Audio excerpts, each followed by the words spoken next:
Take one man who thought he'd seen everything.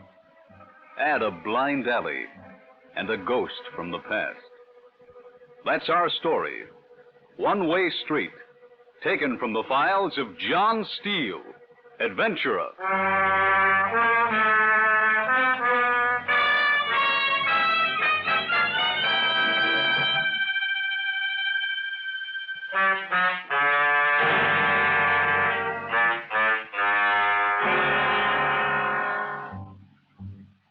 Hello, friends. This is John Steele. I wonder how many of you realize what a wonderful thing you've got in your morning newspaper. Oh, I know, it doesn't seem like much. The paper's thin, the ink rubs off on your fingers, you read it once, then throw it away, you wrap the garbage in it, or maybe moth-proof last year's suit with it. But how many other countries in this world would give their right arm to have it? Well, this week's story is about a newspaper man. One of the guys who stay up all night, so you can have the world at your doorstep the next morning. It isn't a big story, it isn't an important story, but it's his story, and I'm proud to bring him to you. Tom DeRubo. Tom? It's funny how a guy can be about his job. Almost like it was a woman. You give it everything you got, heart, soul, blood, sweat, and, yeah, even tears, and for a long time it's worth it. And all of a sudden, one day you wake up and say, why? You're 35 years old, and what do you got to show for it? Head full of gray hair and a set of nerves that coffee had stopped curing 5 years ago. Well, that's just about where I was with the Morning Journal. As a reporter with 15 years under my belt, I'd seen it all. And a couple of chapters that nobody's supposed to see. People were people. I'd stopped caring. Then one morning I wandered into the office. It was Tuesday. I knew it was Tuesday because it was the second hangover I'd had that week. Good morning, boss.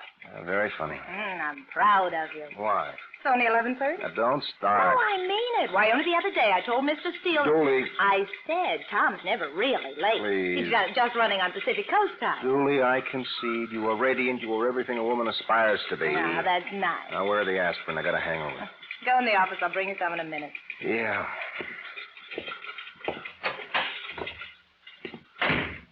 Oh. This'll either kill or cure. What is it? Water, remember? Oh. Well, you certainly can be a bear on occasion. Well, there comes a time in every woman's life Pills in your mouth. when she sees her man. Water?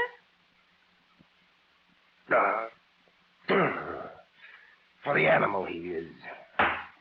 Big night, huh? Roughly huge. Date? Hmm? I said, were you alone? Oh, as far as I know. How far might that be? That's what I love about you, Dooley. You're so subtle. I'm worried. Why? How long is this going to go on? What? This banging around night after night. Till somebody starts taking an interest in me. Tom? And keeps me off the streets Now, nights. don't start that. Come here, woman. You always catch me when I'm feeling maternal. Come on, Dooley. No. We'll leave right now. Be in Maryland in 3 hours. Get a justice of the peace. No. When we get married, it's going to be in a church with flowers and bridesmaids and everything. And when is that going to be? When you get that ink out of your veins and replace it with some blood. Ah, Dooley, look. Sometimes I wonder if you really are a nice guy. You take it. I wouldn't talk to Hedy Lamar this morning. Mr. DeRubo's office? Yes, we'll wait. It's long distance from Hollywood. What? Yes? Oh, yes. Just a moment, please. They want you. Hello? Come into my office right away, Tom. I want to see you. Yeah, sure, John. Right away. Oh, you rat. I couldn't resist. You know, it's things like that lead to divorce. You mad? The guy said you go along day after day and nothing much right happens, and all of a sudden one day everything gets worse. Women. Morning, Miss Keene. Good morning, John. What's been going on while I've been away? What do you mean? You're supposed to be our top man, and look at the stuff you've been turning out. Here, look at this one. War Department makes a statement on flying saucers, and you stretch it for half a column. Well... And here's another. Big society murder, and you let Hanrahan cover it. Why? What's happened to you, Tom? Oh, I don't know. I guess I need a vacation. No, you don't. Well, I'm tired. I talked to Dooley this morning. I know what's the matter with you. What? You've been all the way around once, and it was fun. Now you're seeing everything for the second time, and it's work. I know what I'm talking about. Unless you get back on the ball, Tom, I'm going to have to do something about it. Okay. Now, I got a job for you. What? Remember Maxie Reinhardt? Well, who doesn't? I want you to find him. He's dead. How do you know? Well, nobody's seen him alive for the last 2 years. Yeah, I know. He's at the bottom of a river somewhere with a nice, neat pair of cement shoes. Maybe. Well, why else would the light heavyweight champion of the world disappear? I don't know. I'd sure like to. Ask them down at missing persons. They'll tell you how they got him listed. Presumed to... I know. Police never found a thing. They didn't find a body either. The way things are going with the basketball scandal, the DA's office could use a little help right now. I tell you he's dead. See what you can find out. Huh? Yeah. And let's get back on the ball. Huh, Tom? Oh, sure, boss.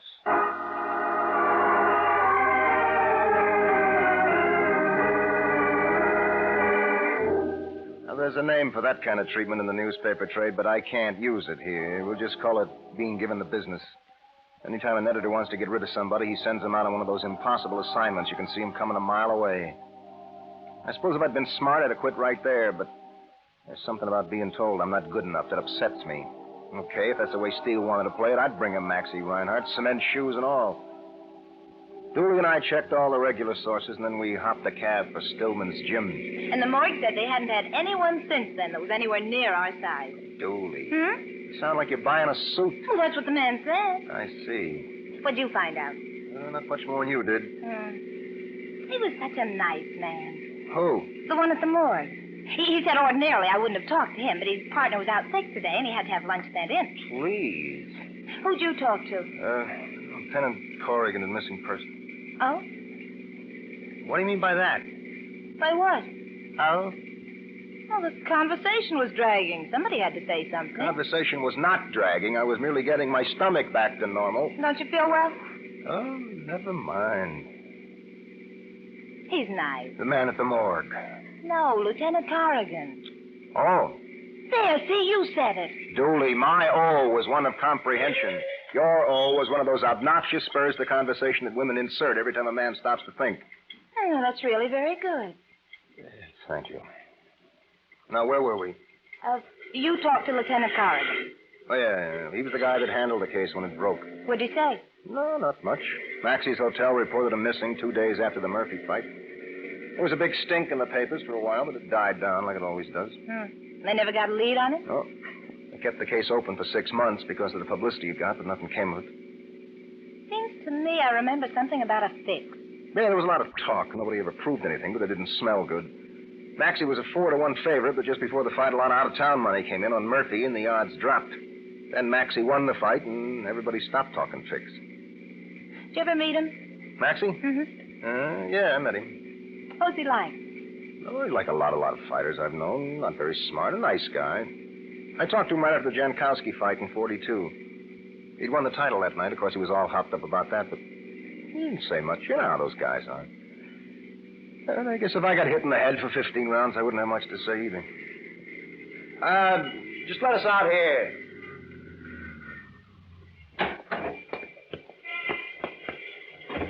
Keep the change, Mac.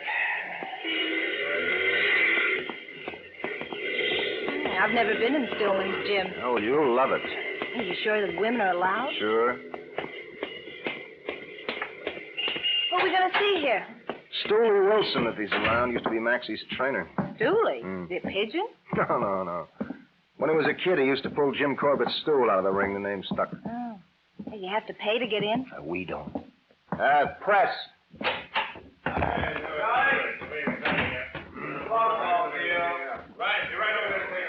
Oh, boss, look at all those men. Dooley. But, gee. Come on.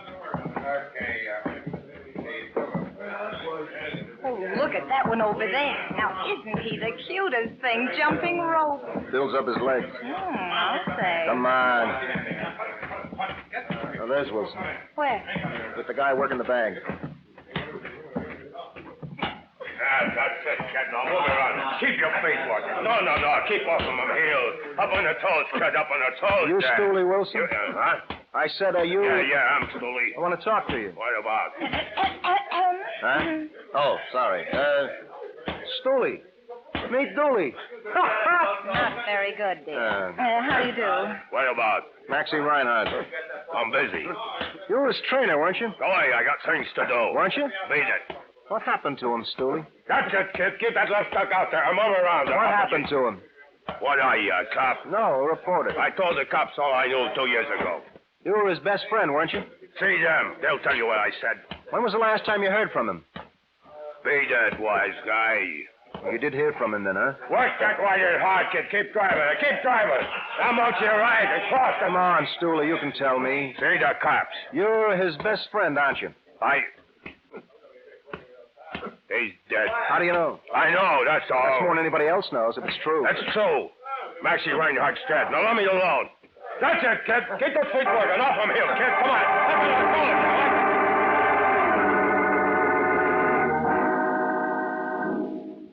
Were you ever in a spot where somebody said something and just because he said it so often you stopped believing it? Well, that's the way I felt about Steele. When we went into Stillman's, I was positive Maxie Reinhardt was dead. When we left, I wasn't so sure. But how do you go about finding a guy that's just evaporated? Where do you look first? That's what Dooley and I were talking about that night at dinner. What makes you think he's still alive? I don't know. Hunch, maybe. That's not good enough. Why? Go out to Belmont, see 100,000 hunch players. Where'd you get them? But did you see Stooly's reaction? When I said you're his best friend, aren't you? No. He almost answered me. That's when he started saying Maxie's dead. Well, all right, suppose he is alive. What do we do now? I don't know. Hello, DeRubo. Mind if I join you? Yeah, I do. You're always so friendly. What is it, Scalion? Oh, you know I only come to see you on business. I haven't got chips to play in your league. Sometimes I think you have. No, Dooley, you don't want to meet this guy. The name is Steele. Maybe you know me? No. Tom and me, we old friends.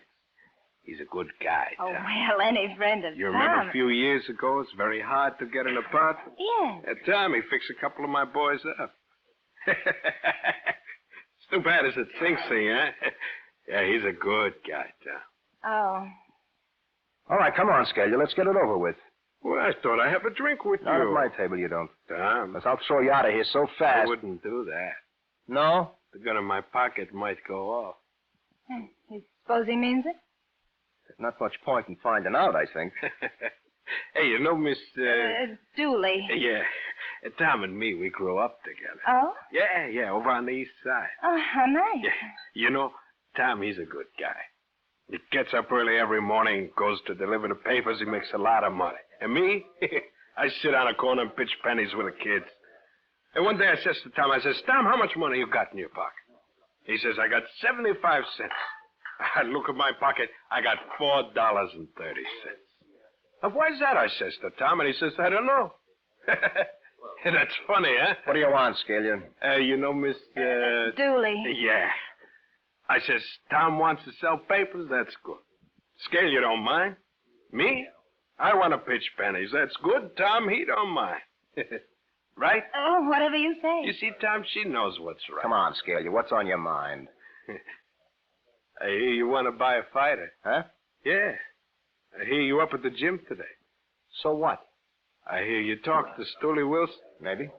I says, Scale, Tom must want to buy a fighter. I don't get you. Because I say, Tom, he's a good guy. He's going to let Scale pitch pennies.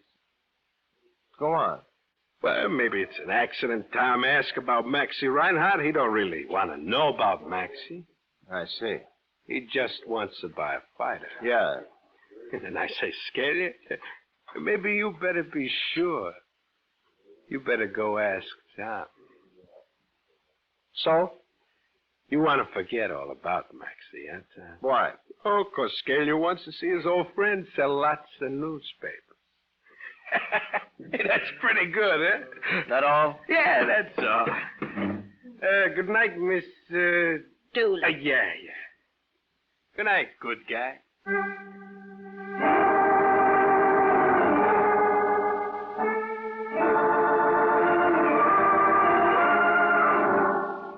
That night, I lay in my bed trying to make the pieces fall into place. Where did Scalia fit into this picture? He was a big-time gambler. What did he have to do with Maxie? And Steele, what was his connection? I kept trying to see it from Maxie's point of view. Why should the light heavyweight champion of the world want to get out of town? Unless he was invited out by somebody like Scalia. Well, I must have fallen asleep because at 7 the next morning the phone rang, and it was Dooley with her first good idea of the day. I met her at the office at 8, and we went right down to back files. She figured if we read every issue of the week that Maxie disappeared, we might come up with a clue. Sounded good when she said it over the phone. But did you ever read a newspaper from front to back page, personals, classifieds, obits, everything? Brother. Yeah, here's a woman right out in the street in her pajamas. Why? Thought she heard a gunshot. Where'd she live? 20th and 2nd. Oh, great. That's only 30 blocks from Maxie's hotel. Well, you had anything closer? Sure, 10 o'clock this morning I had I know. He thought he heard a fight. How was he to know somebody left the radio on? Well, it was the same block anyway. Oh, my back. Look, what time is it? 4 o'clock. Did we eat lunch? No, Tin Horn. Why don't you be a good kid and order something? Look, are you always so nice, or it's just 'cause this is our first date? Come here. No. What's the matter? I'm mad. Why? Well, it hasn't been any fun for me today either. Well, who said it was? Well, you act like it's my fault you're tired. I was only trying to help. Well, I know. Do you know what today is? Your birthday? No. Saturday. Well? Well, other girls go out on dates, have fun. What do? Sit in this dirty joint and read last year's news. No. I'm tired. Baby. I am. Come here. There. Now you go order us some lunch. Oh. Baby. You'll never learn. Marge, get me the drugstore, will you? It's really for us anyway, honey, you know? Huh? Well, think what would it mean if we turned up with Maxie Reinhardt? Oh. We could name our ticket on any paper in town, be on the top of the heap. Sam, just a minute. What do you want, genius? Oh, me? Lettuce and tomato white, coffee. Yeah, did you hear that, Sam? No, lettuce, tomato, white, and coffee. And I'll have... Hey, Julie. What? Come here a minute. Cancel the order. Come here. Oh. Come here. Call you back, Sam. What is Here, look. Maxie disappeared in the 3rd. Look at this item on the 4th. Let's see.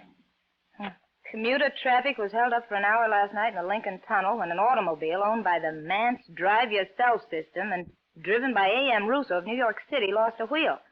No one was injured and traffic was restored to normal as quickly as possible. So, A.M. Russo, that mean anything to you? Nope. Yink Russo used to be Maxie's second, one of the best in the business. You sure? I think so. Look, what time is it? 4:10. You go up to Sports and see if they got a picture of Yink. I'll meet you downstairs in 10 minutes, and hurry. We've got to get to the man's office before it closes.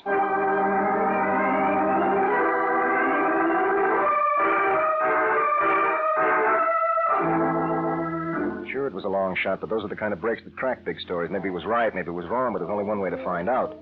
Dooley met me in 5 minutes, and we hopped a cab crosstown for the Mance Drive Yourself office. It was on 3rd Avenue, around 25th Street, with a garage downstairs and a reception room and business department one flight up. When we walked in the room, I had the feeling I wanted to open a window. The dust was thick on everything, and the little guy behind the counter looked like he should have been hung out and aired. A heavy smell of oil drifted up from downstairs.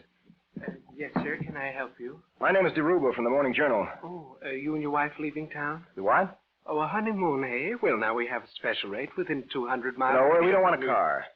Oh, no? No, I want some information. Oh, well, now, I really don't know. Give me the picture, Dooley.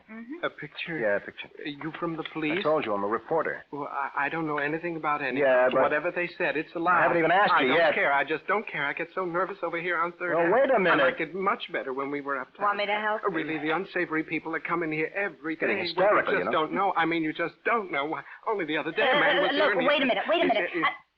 Yes? What's your name? Why, Osgood.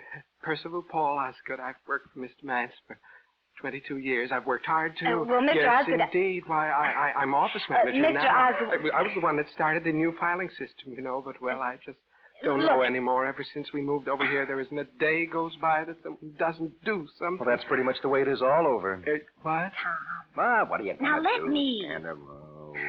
Mr. Osgood, look, we're looking for a friend that we haven't seen for a long time. Oh, a friend.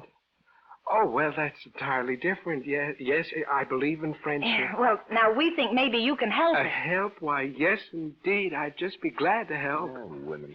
We think our friend rented a car from you 2 years ago. Oh, that should be easy to find out, miss. You know, I started the new filing yes, system, then I became well, look, an we have a picture of him. Now, maybe that'll help. A picture? Well, now, just wait till I get my glasses on, and we can...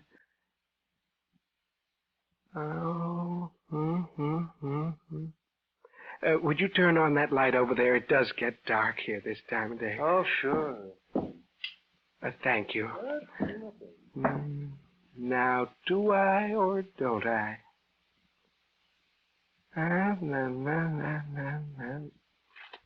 Now, there's something about the chin. No, it's not the chin. It's the eyes. Or is it the nose? You know him or don't you? Well, I really can't be sure. You see, I see so We many think he people. rented a car from you on March 3rd, 1949. Oh, well, that should be easy to find. You know, I started the Yeah, I filing know, system. the filing system, yes. Well, you wait right here. I'll be right back. Don't go away. What a character. Oh, he's sweet. Sweet. Filing system. I'll bet you $1 right now all he finds is the last week's ham sandwich. Oh, you're on. 1949. Listen to him. 2 and over 1. 1 star. Oh, March is 3 and over. Oh, yes, here it is. Well, March 1949. Dusty.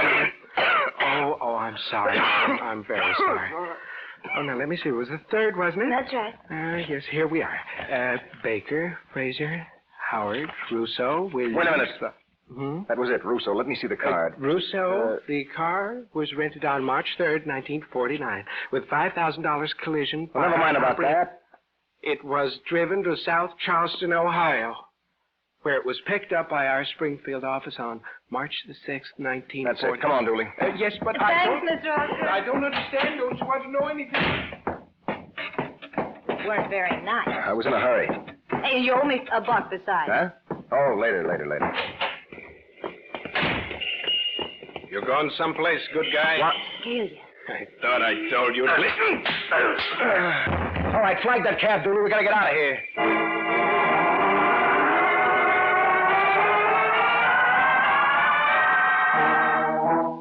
There was still a lot of things that hadn't dropped into place, but that hunch was working overtime, and I had the feeling the answers wouldn't be long coming.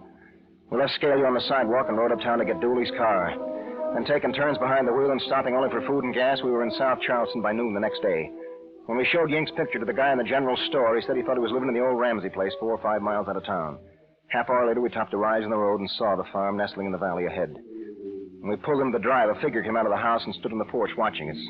Then it went back inside and came out a few minutes later with a shotgun in its hands. Get out of here. I want to talk to you, Yink. Beat it. You better get out this side, baby. Yep. And keep down, just in case. Get out of here, I said. I'm Tom DeRubo from the Morning Journal. Remember me, Yink? Leave us alone. What do you mean, us, Yink? I mean, get out of here. You stay here, baby. All I want to do is talk to you. Go on back to New York. You remember me, Yink?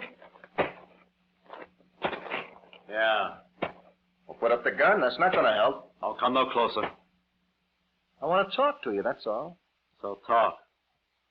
I want to see Maxie. Maxie who? Maxie Reinhardt. He's dead. I don't think he is. He ain't here. I think he is. He ain't here now. I'll wait. He's dead. No, he isn't, Yink. He's in that house right now. Who squealed? Nobody. How'd you find us? Through the accident in the tunnel. You want to see him? Yeah. Come on.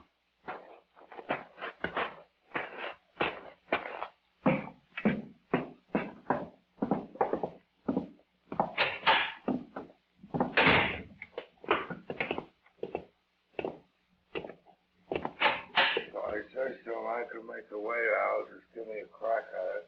He says, Maxie, you couldn't fight It's dark. away. That's the way he likes it.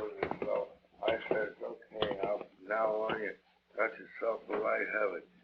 Well, then I got myself built up because I'm too heavy for Where is he? and too light Over by the for window. Heavy. And then Who's he that's talking when to? I meet Steele, you know. Nobody. There's a guy for you. I'm walking in the Stillman's one day. Somebody. What happened? It was the week before the Murphy fight. For the last couple of years, Maxie's walking Queer Street. I'm after him to get out of the game, but Maxie says no. Then one day, Scalia comes up to camp, and he says to Maxie says, I'll make it worth your while to go in the tank with Murphy. And then Maxie ain't never took a dive in his life. But me and Steele, we say, do it, Maxie, do it, because maybe you'll lose anyway, and this way you make enough to get out of the game, and you don't get hurt either. So Maxie tells Scalia, okay. But Maxie's a sweet guy, and he don't want to hurt nobody, see? The night before the fight, he starts thinking about all the little guys what's got their $2 on them, and he changes his mind. He even tries to tell Scalia, but Scalia says, take a dive or else. So you know what happened. Yeah. He goes in and he wins, but he gets his brain scrambled doing it. How bad is he? Don't remember nothing about it. What's the doc say? They don't never come back. What about Scalia? Lost his shirt. They come looking for Maxie, but by then we got him out of town. Who's we? Steele, Marquetcho, Al Horst. They all know about it? Sure. Huh. Hey, is that you, Yank? Yeah, it's me, champ. You want to talk to him? It says Frazier might hurt somebody. I said, they should bring it up. No, let's leave him alone, huh? Good enough to make a fire. All right.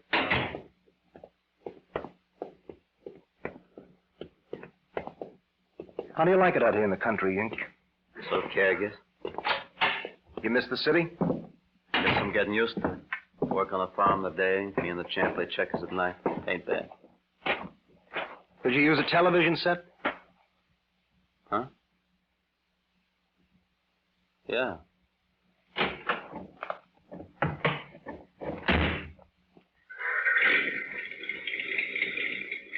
So long, Ink. Take care of him, huh? Yeah. And thanks.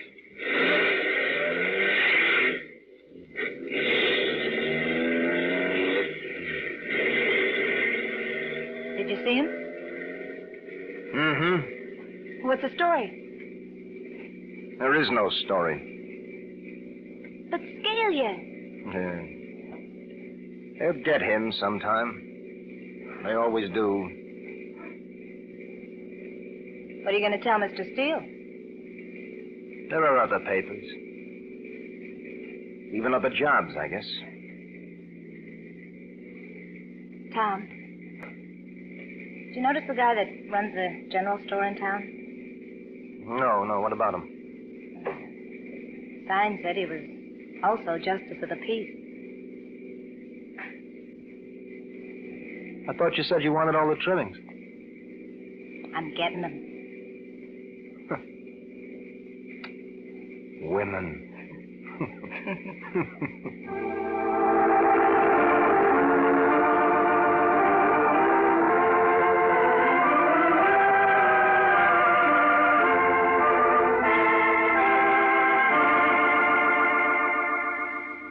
The title, One Way Street, is the story of a man who learned that the littlest people are often the biggest people.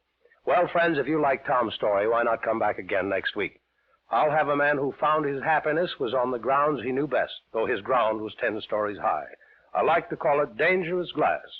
So until next week, this is John Steele saying a life of adventure is yours for the taking, wherever you find it. Only don't look for it. It may find you. Well, goodbye and good hunting.